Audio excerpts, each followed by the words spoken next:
শুনছেন না আপনারা? গতকাল না কালকের আগের দিন এক নাস্তিক জাহান্নামের চৌরাস্তায় গিয়েছে। শুনছেন আপনারা? জানেন না কেউ?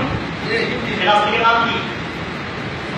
সে ছিল, তাকে বলা হয় জাতীয় কবিদের কাতারে তার স্থান দেওয়া হয়েছে, রাষ্ট্রীয় সম্মান তাকে সম্মানিত করা হয়েছে।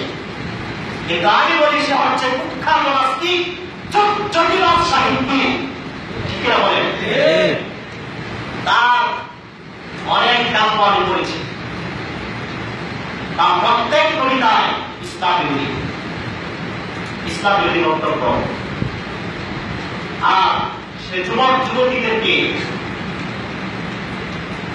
যৌন কাজে আগ্রসিত হওয়ার জন্য তার কবিতায় সবচেয়ে বেশি বিপরীত হয়েছে।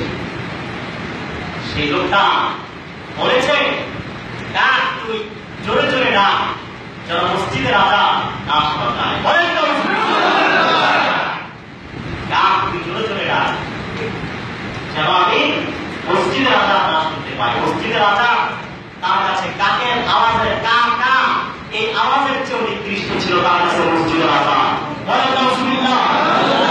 আপনারাই বলেন, আপনাদের বিবেকের বিচারের কাছে আমি আবেদন করছি, যে লোকটি বলেছে যে মসজিদের রাজা কাকের আওয়াজের চেয়েও নিকৃষ্ট, সে কি মুসলমান কোন সংজ্ঞায় হতে পারে? অবশ্যই নাস্তিক। এই নাস্তিক বুদ্ধিজীবী শামসুল হককে রাষ্ট্রীয় মর্যাদায় সম্মানিত করে বাংলাদেশের মুসলমানদের রক্তের খবর বানাই দিয়েছে। তার জানাজা পড়ানো হয়েছে।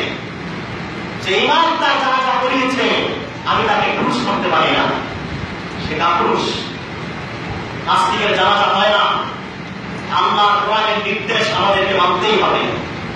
আল্লাহ কোরআনে বলেছে, নাস্তিক যারা, তাদেরকে তোমরা জানাজা পড়ায়ও না, করিও না।